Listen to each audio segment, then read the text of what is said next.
Good morning, good afternoon, good evening, everyone. My name is Tessa Cum. I'm with the Climate Change Alliance of Botanic Gardens at Royal Botanic Gardens, Victoria. And today we're going to be, Sam will be giving us, Professor Sam Brockington from Cambridge University Botanic Gardens will be giving us a brief overview of a prospectus paper published in Nature recently. And then we'll be getting on to a more open-ended discussion. I'd like to start by acknowledging the traditional owners of the land upon which I work and live, which are the Wurundjeri and the Bunurong people of the Kulin Nation. I acknowledge their elders past and present, and that they have stewarded this land for over 60,000 years and have a way of seeing the world that is a holistic, to put it quite simply, living system in which everything is connected and part of a system. And I think that ties in very well with the paper that we'll be discussing in terms of needing a connected global holistic collections database for botanic gardens. I will ask you all to make sure you're on mute before we get underway. Feel free to jump into chat, introduce yourself, and pop any questions in there as we go. Professor Sam Brockington is going to give us a quick overview and then we will open up. Take it away, Sam. Thanks, Tessa. My sound's good, is it? Sound is great. Fine, great. Let me just share a PowerPoint then. So yeah, thanks Tessa, thanks Claire, thanks everyone at Climate Change Alliance for inviting me to give this talk. So it's really nice to see some familiar faces and names, friends and colleagues. Also picking up on the fact that there's people who may have already heard a slightly different presentation or a longer presentation of this as part of the American Association of Public Gardens. So for those of you who apologise, you're not going to see, I think, anything new in terms of slides here. But I think what's interesting about the format here is that I'm going to talk for a very short period of time, partly because I think there's an opportunity just to talk more through some of the issues. And I'm grateful for the fact that we've got quite, I can see quite a global selection of people, and some of you are showing up at inconvenient times, and some of you are showing up on your birthdays, which is way beyond the call of duty. So anyway, without much further ado, you know, you could title this subject anything, any range of titles, but you know, effective ex situ collections, regardless of whatever you're using them for, and there are many uses for ex situ living collections.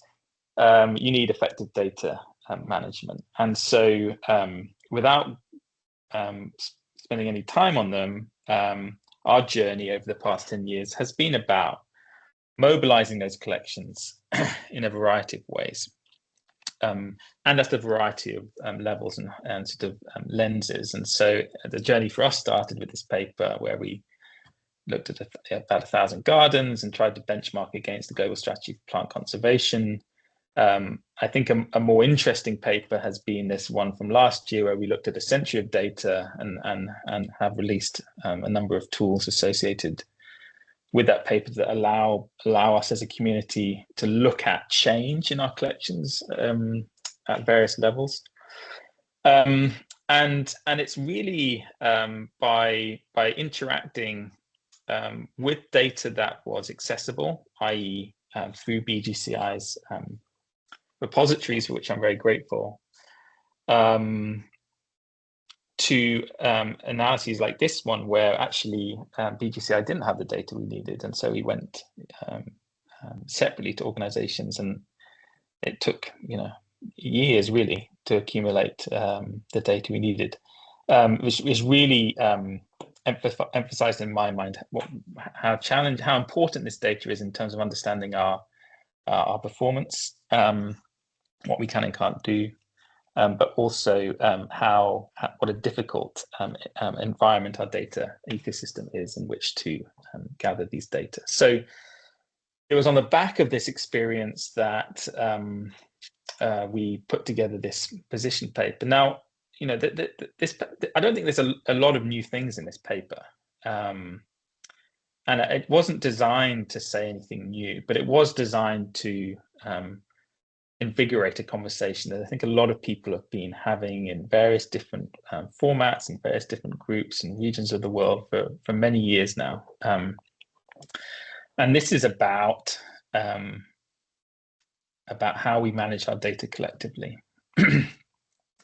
And so I posted a link in the chat where you can access this paper behind the paywall, and it was a big regret that actually I didn't realize, because I thought Cambridge had an arrangement with this journal that all of the papers published in it would be open access, but unfortunately that didn't apply to the perspectives, and I didn't realize, which is annoying. But I posted a chat that will take you behind a link in the chat that will take you behind the paywall. I mean, the main figure in that paper is it's fairly symbolic, but it reflects on the fact that underpinning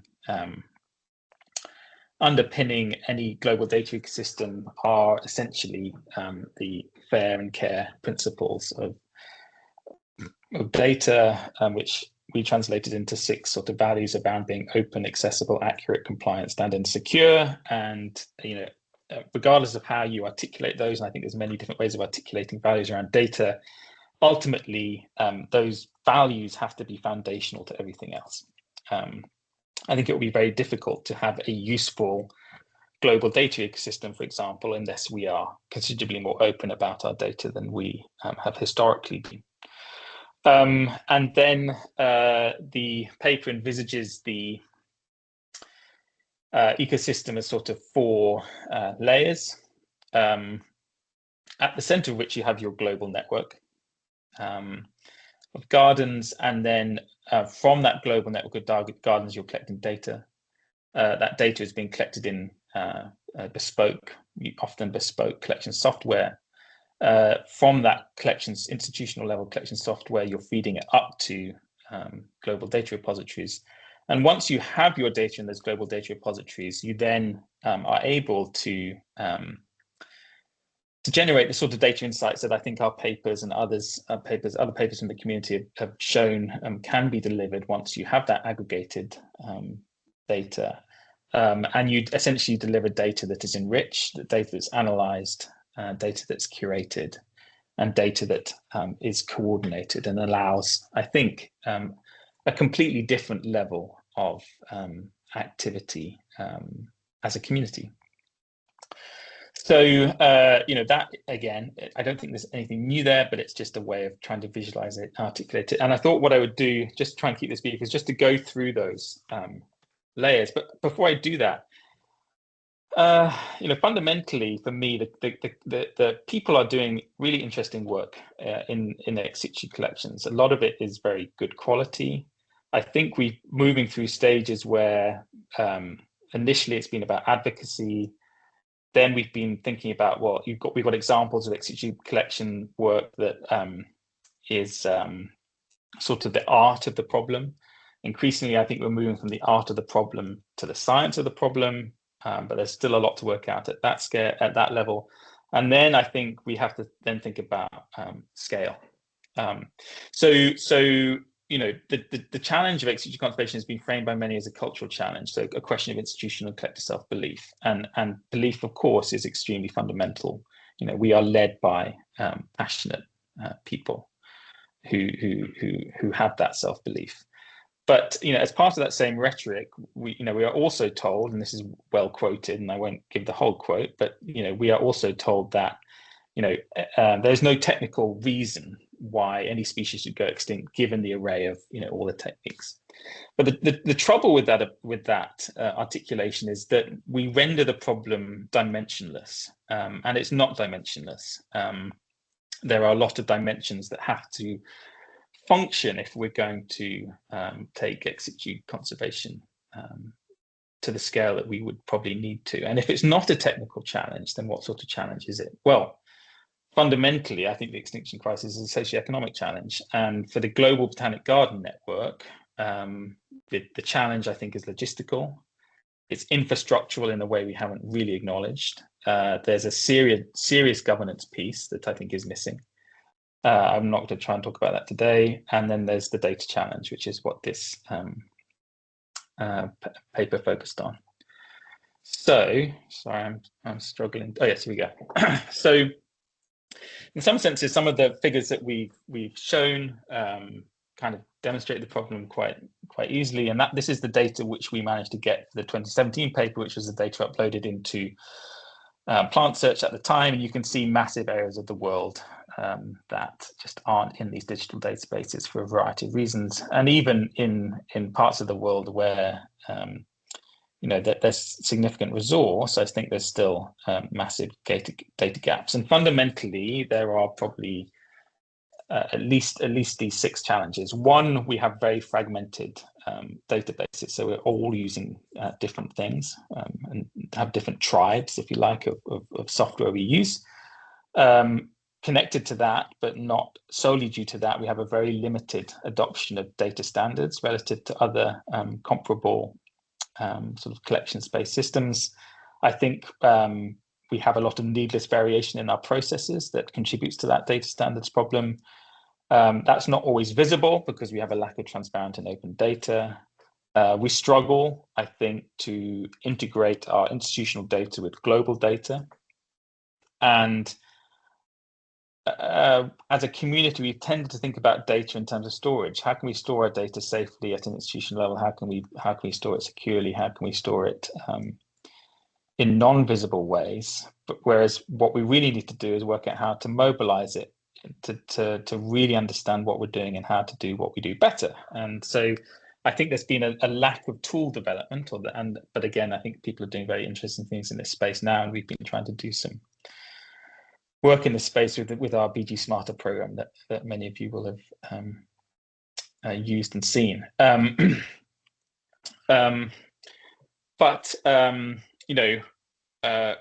We do define botanic gardens as having documented living collections. You could be forgiven for thinking that because documented living collections are in our definition, that means that living collections are central to our identity. I think for many organizations, they're not. And that needs to be acknowledged. But nonetheless, we need to have honest conversations about living collections and what we can do with them. And those conversations need to be rational and need to be free from politics as much as possible. So for that, we need this database ecosystem with those values that I've already alluded to and that are on the slide.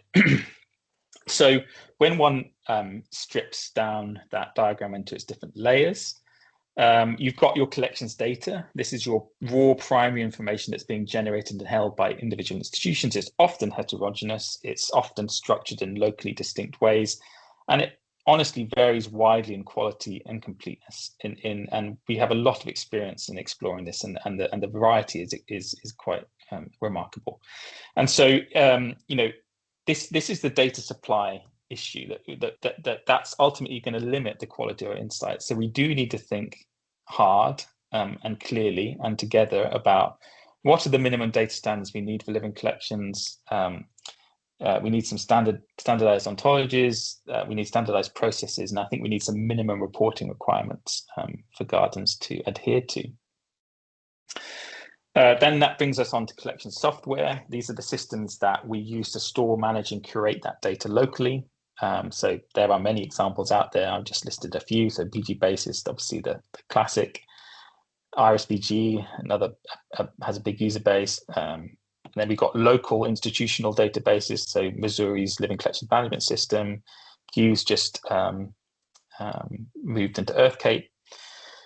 And this is where the data gets structured and maintained, but it remains largely institutionally specific. And I think we have wasted over the years an extraordinary amount of money in this sort of fragmented system, because we are all investing separately in different systems at different times. Now, I understand why that's happened, but it's been a colossal waste of money.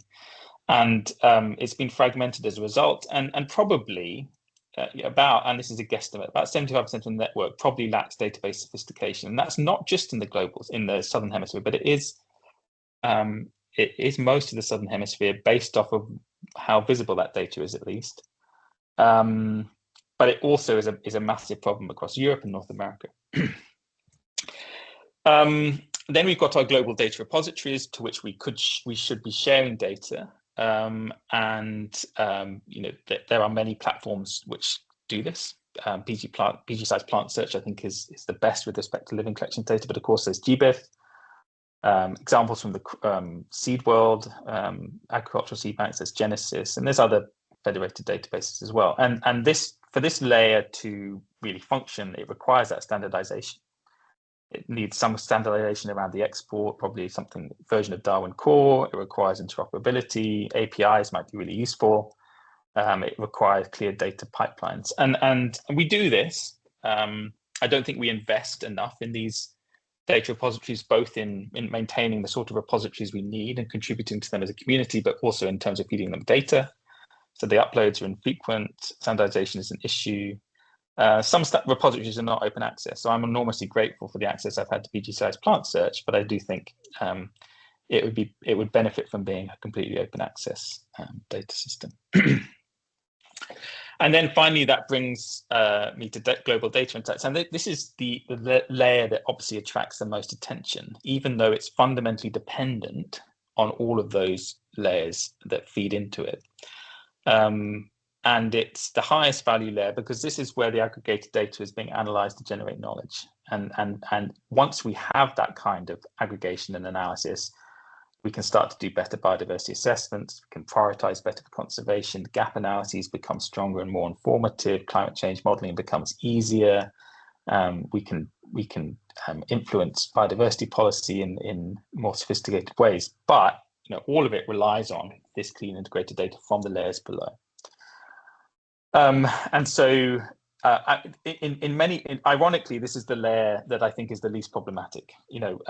Once we get enough momentum in terms of tools and people realize the sort of insights that are needed, and I think that they can generate, I think that's already happening. We just need to be careful about the centralization of those tools to make sure that they are user-friendly, that they're free at the point of access. But actually, that's, for me as a scientist and someone who likes to understand our systems, that's, for me, is by far the most interesting layer to operate. I don't think it's the most challenging layer in terms of this ecosystem concept. So one last slide then. For me, data is about honest commentary. I'm not claiming that data captures all of the extrinsic and intrinsic value of our living collections, and data, especially aggregated data, does not capture all of the good that our community does. And so, and when you don't see the good work that you're doing on the slides that I tend to show in my presentations, then I understand that feeling, and I can sympathize with that.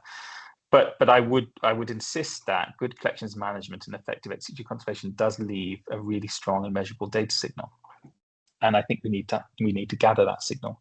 So for me, we can call this the global data ecosystem, but it's actually part of a broader philosophical commitment, which is about deciding to the extent to which you want to have an honest conversation about ex situ conservation, and especially with respect to what living collections can do. It's about having that honest conversation about what we do and what we don't, and what we can do, and also what we can't do. And that's where I think it comes up hard against concepts of belief. So I'll stop sharing and I'll stop talking. I haven't got any talking points, and it will require brave souls just to take this conversation forward. But I'm really interested to hear what people's thoughts are. Thank you so much for that. To kick off, does anybody have a question or a comment that they'd like to make that they're really burning to? Feel free to just come off mic and dive in. Otherwise, I've got a few points and questions that came to my mind that I can start off with. No volunteers? Okay. I think it was an interesting point you just raised at the end there about sort of a sense of not being able to see yourself in the data, when you're pulling out the insights and you're creating the slides and that sort of thing. One of the reasons I decided to run this particular forum is because data is 100% necessary for any research into climate change and adaptation, particularly around botanic gardens. The climate assessment tool, the first version that is now 4 years old, the second version that we are working on now, all of that is powered by your data, by plant search, by GBIF, everything that is already available. And the results that come out, those tools are only as good as the data that is given to them. And you may feel like what you're uploading doesn't really do anything, but it counts. It really does count. And perhaps more so in those places that are, maybe you're not in a major metropolitan centre, your data really counts more than in a way as well. So quality of data and the quantity of data, the integrity of it is vitally important in terms of safeguarding our botanic gardens, our living collections in climate change towards the future. I saw someone put their hand up. Yes, go for it. Thank you so much. Sam, thank you for that really useful insight into your views on the subject. My question is much more mechanistic. And do you think that we have a model or something that we can draw upon from across the Botanic Gardens community for the information sharing that would potentially progress us towards not just a needs assessment, but, you know, even further on towards some kind of design and solution? Or do you think we're going to need a completely fresh community and a fresh approach? Yeah, it's a really good question. So I think it depends on what layer you look at.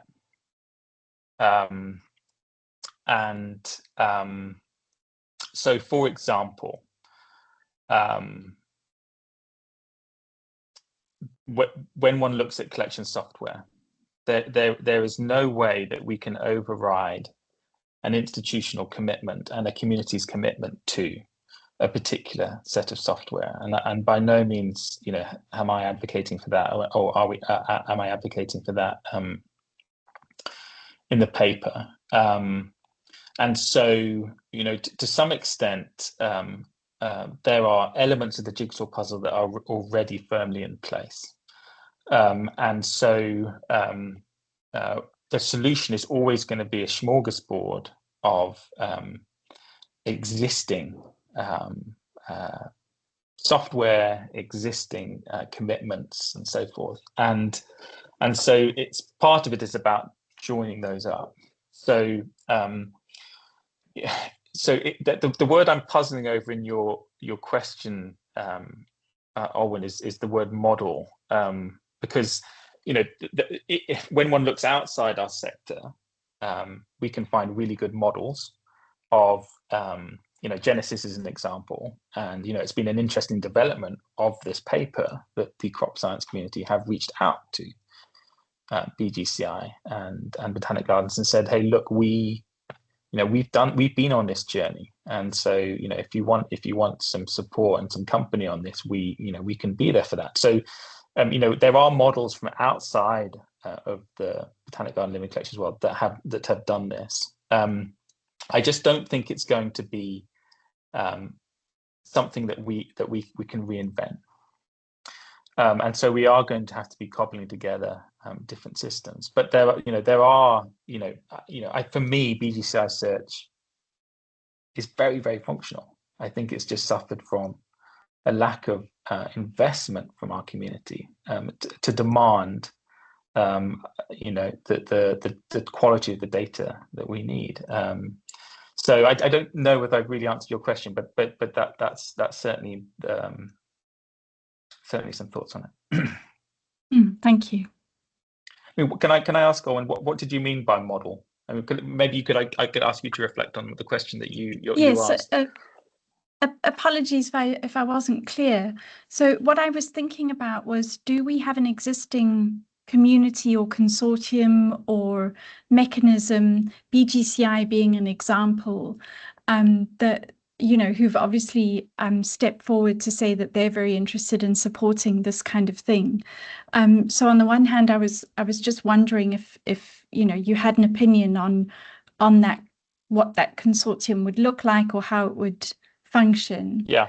Okay. Yeah. No, That that's said, fine. that said, Yeah. also I really I respect your view on the smorgasbord of different collections management systems and how data originates with different botanic gardens. But this is where I also think we've got something to learn from aggregators like GBIF and Sure. others that have successfully overcome that massive barrier of a very heterogeneous origin, but data all somehow arriving somewhere to be aggregated and found.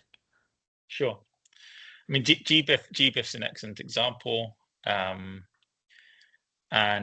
I think, and there are other people who understand this better than I do, but I think one of the challenges we have with living collections data is we're making repeated observations on exactly the same individual, and that can be tricky to get that continuity of observations around a particular individual into the GBIF framework. So I think there are many examples of people that have managed to aggregate data, and we need to look to those. I think your question around the consortium and how one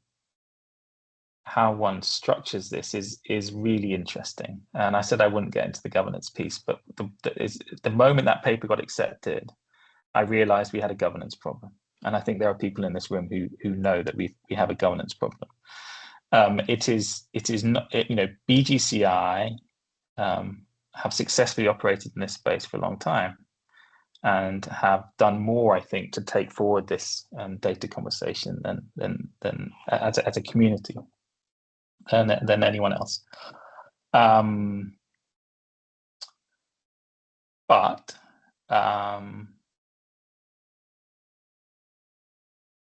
relative to other sectors, and I think when I'm thinking about the museums and I'm thinking about the agricultural seed banks, there is a completely different way in which that legitimacy and authority in the data space is convened and granted, and it is around democratic representation of different organizations and different institutions, and we don't have that as a botanic garden.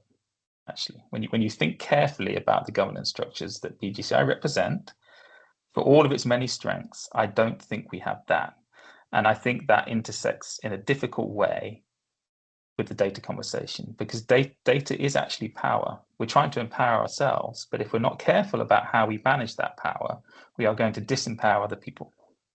And it needs to be thought through carefully.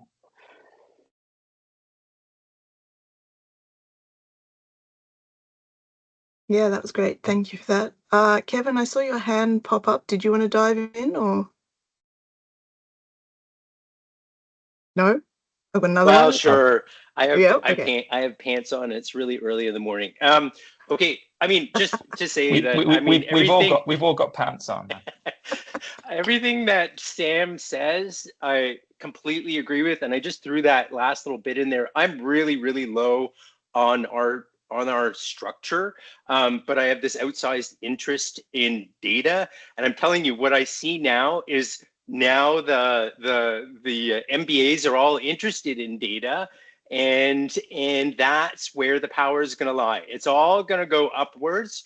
You'll never see my face again because someone will get interested, and someone who's better connected, and that's all great as long as the end product is really what we want. Sam, today and last week you kept on saying honesty, and I just think that is the key. But every time I try and have an honest conversation and sort of redo your work on our collection, I don't get great responses.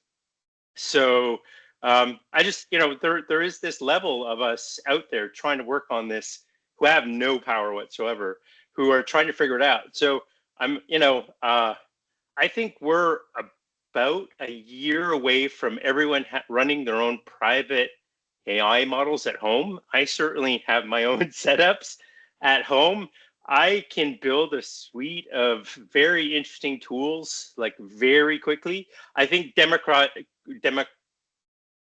sorry, I'm having a trouble with that word, but the democratization of this effort is coming, and it's going to be forced upon us. And I want us to do it right. Can I just, I sort of want this to be a conversation, but I just, I don't want to talk too much, but also, I don't get a chance to talk about this very much in a weird way. So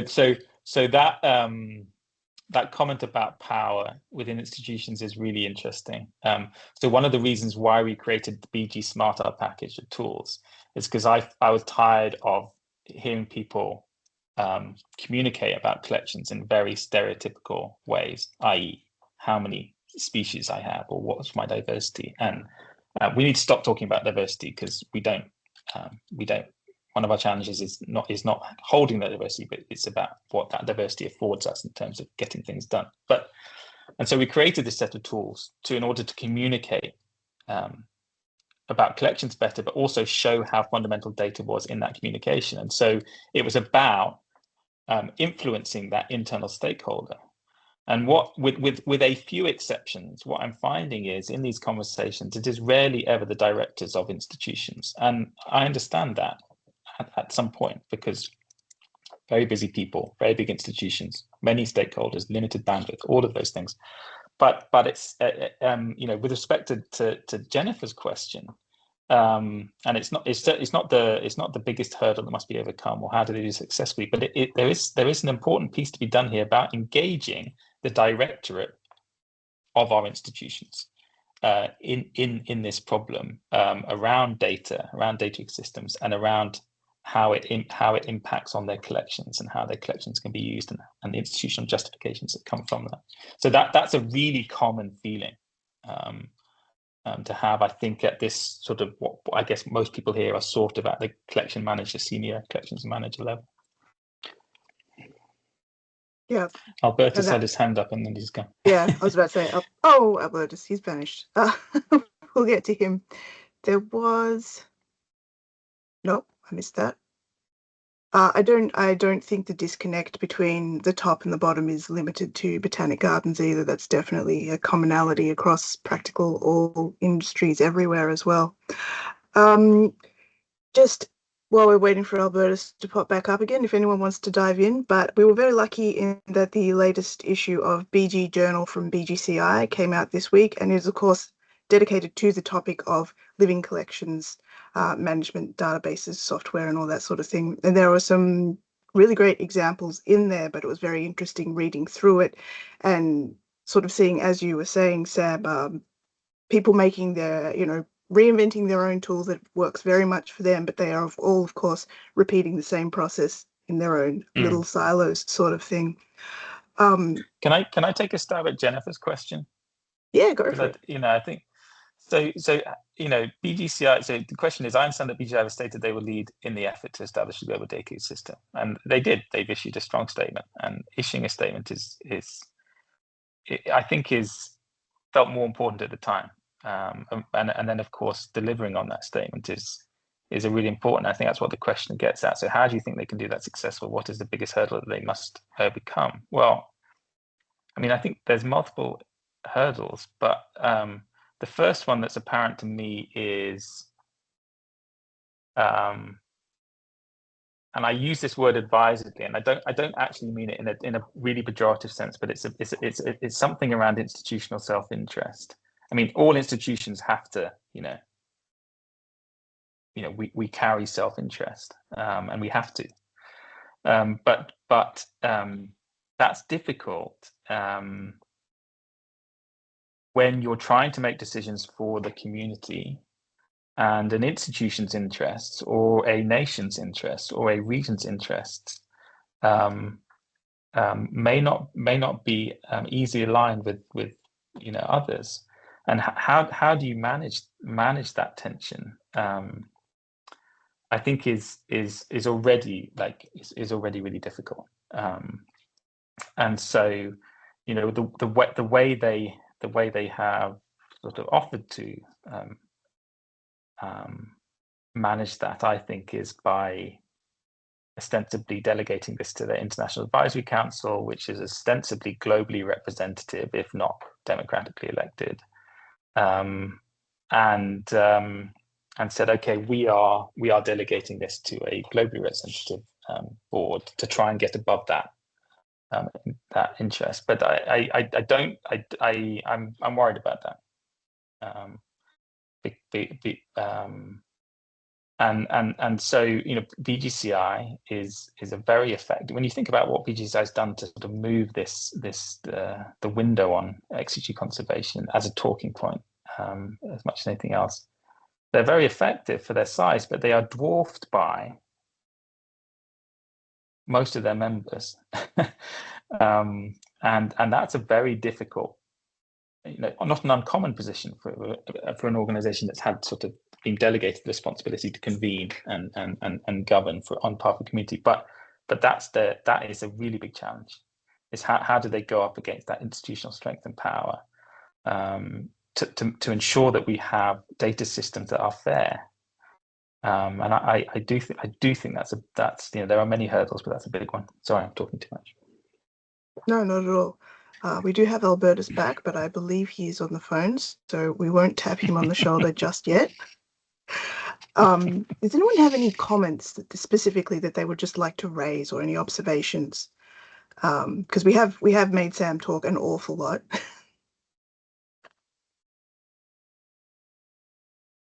I do think there is this is coming out as sort of coming to a head at a particular point in time, which I kind of see happening across all sectors in terms of when data or processes were first digitized, and we are now sort of on the next step of that, of becoming like, now we are all connected, we have the Internet of all things, and we are finding we're all these silos, and we have a lot of legacy software databases, which is, even without trying to connect on a global scale, an incredible challenge to grapple with. My previous public service position, which I left over 10 years ago, they were still using a DOS-based database. And I just checked yesterday, and they are still using that DOS-based database as part of their core business because it costs too much to replace it. And that is, I think, will be something of a struggle for many institutions. So in terms of a sort of model to follow, I was thinking something like GBIF in terms of a big umbrella in which everyone can pour their pots into. Does seem to seems a more elegant solution than necessarily trying to convert everybody to the same software, if that makes sense. I think it's impossible to convert everyone to the same software. I mean, it'd be lovely, but at the same time, not everyone uses Microsoft, and why would you? Claire, you've got your hand up there. Just going to jump in. It's just a comment, really, but it's again, it's about valuing our data, and I'm not sure that we do. You talk about that collective self-belief. I think it exists, but I'm just not sure that there's the confidence behind it, particularly for I guess smaller botanic gardens, and I deal with some of the smaller botanic gardens, and it's their ability to collect data, which we know is an issue, but it's more the understanding the importance of that. So we kind of recognise that there is great power, great value, but I'm just not sure that that's kind of getting through maybe at a level for the people who are collecting and recording and ensuring that we have updated data, and that, you know, it comes back to a very basic, I guess, living plants collection model, or whatever you want to call it. So it's just a comment, but yeah. I suppose that speaks to as well the difference between a botanic garden as an island and a botanic gardens as a global network now. But I believe traditionally botanic gardens were attached to universities, and so the collecting of data made sense. It was being fed into universities' research and teachings, whereas a botanic garden on its own, if it is not attached to some sort of research body, then what is the data for, except the plants recording their pedigree, exchange, and that sort of thing? So yeah, there could be some interesting sort of hiccups in identity there. Sam, you've got your hand up. Why have you got your hand up? I mean, I think there's an interesting property that data requires when it's aggregated that it may not have when it's alone. And I think that sort of connects to what you're saying. So, if I'm a small municipal garden somewhere without an obvious data outlet for the data I'm collecting, what is the value of me collecting it? And so I do think we still have work to do to explain why every institution's investment in that type of collection management is valuable. And that's sort of why when I gave my talk to ABGA, I entitled it, "Why is Data Valuable for All Gardens?" And that's because not all gardens are collecting the data, but I think all gardens will can benefit from that data. And what I think one of the interesting things that's happened, which you've alluded to already, Tessa, is around the climate change, that actually even static data or snapshot data being submitted to GBIF is becoming incredibly useful in informing species selection for climate change. And actually, I think adapting our living collections to climate change is an extraordinarily difficult challenge, and we are increasingly going to be spending much more time and resource on doing that, obviously. But one thing, for example, we're exploring in my research group is currently all of the data that gets fed into those climate change models is occurrence data, simply where do those species occur. But what we're not factoring in is the establishment and survival of those species and how that's interacts as a response variable to climate niche. That sort of survival data can only come from us recording accurately transients in our collections, and I think that's actually going to create a big use case for high quality recording, not just of what plants are in our garden, but how long they're surviving. And I think that intersects with ex situ conservation requiring collections to be maintained for a long time as well. Sorry. Yeah, no, there was a gentleman at the Madrid Botanic Gardens who has contacted me specifically saying there needs to be some sort of vitality or, as you said, survivability score, which on its own is such an incredibly difficult thing to articulate for a plant, particularly as if you want to use it for climate data, where we know there are so many other factors that can affect a plant's performance. So that will be a really interesting one that'll be a massive bit of gristle to chew on. Tim, you've been waiting patiently. Thanks, Tessa. Thanks, Sam. Super informative. I guess I got a tactical question or a practical question for you, Sam, and for the group. I mean, I think we all recognise the power of what data can. What we don't actually know what the power of the data could be, but if we aggregate it, there are opportunities that will emerge that we don't yet see. But is it as simple as starting with a basic list of fields that would be a data set, that then there's some commonality for all of our different versions of our living collections databases, having as a foundation? We might have others that add to that. We're currently going through the process. We have a bespoke in-house living collections database written in-house. I think it's an access database. It has some clunky APIs and things, but we're looking at functional requirements and looking at all the different fields that we would like to include in the next iteration. But where would we go to get a template to say these are the fields that are standardized across the world? Is that something that BGCI can help us with, or how can we contribute to an open sourced list? Yeah, I mean, I think data standards is not an easy challenge, but it is at least, I think it's solvable. One can get a majority opinion on what data standards should be and what the format of the data should be, and slowly wait, and have various sticks and carrots around the adoption of those standards, accreditation or data access or data, your data has to be in that format if you want to be able to use it to get these tools. There's quite a lot of thinking's gone on around that, and I think that would be really fundamentally useful and would align with spectrum collection standards for museums or the standards in herbaria, that kind of thing.